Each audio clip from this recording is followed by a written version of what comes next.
Организацијата на жени од Свети Николе доминантно придонесе во 2004 година да се промени законот за здравствена заштита. Организацијата ја извојува првата победа. Жените конечно добија право на бесплатни гинеколошки прегледи. Едно мало место, една мала организација со големо срце однесе победа над еден додогаш зачмаен дел од државниот здравствен систем. Беа набавени 8 мамографи, еден од нив за Свети Николе и регионот.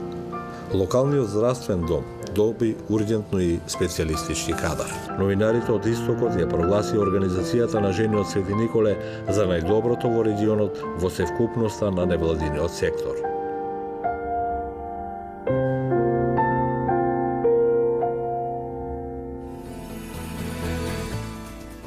Со проектот за подобрување на мултикултурализмот беа опфатени 175 представници на општини, 122 представници на образовни институции, 32 представници на локални граѓански организации и 8 представници на религиозните заедници.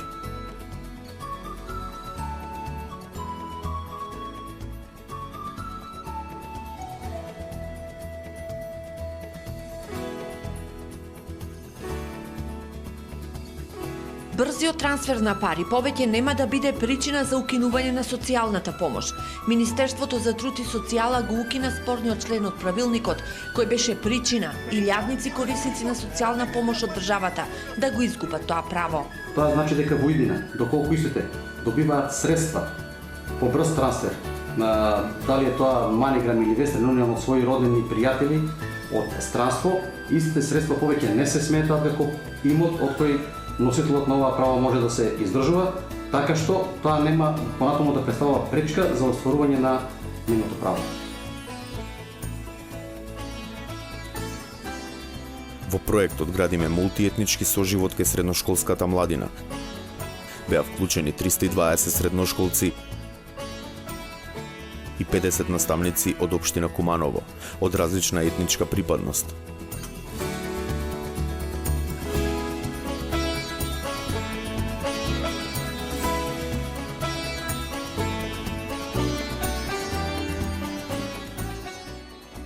Хемиска кастрација и за педофилите во Македонија. Ова го предвидуваат новите измени усвоени на синокешната владина седница.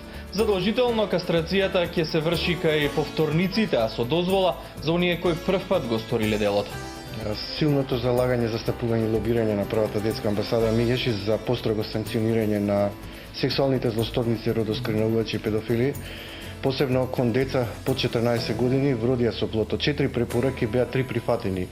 И мислам дека на овој начин има можност ова патолошка појава да се стави под контрола, особено за рецидивизмот.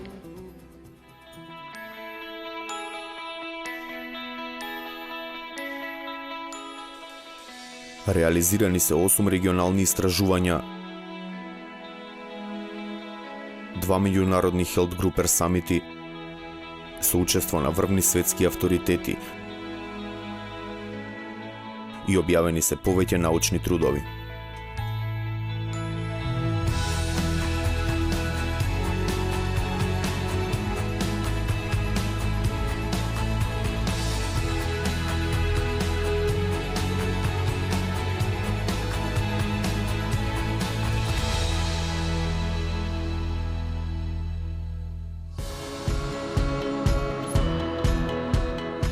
Поднесени се 13 иницијативи за измени и дополнување на Законот за вработување на лица со хендикеп.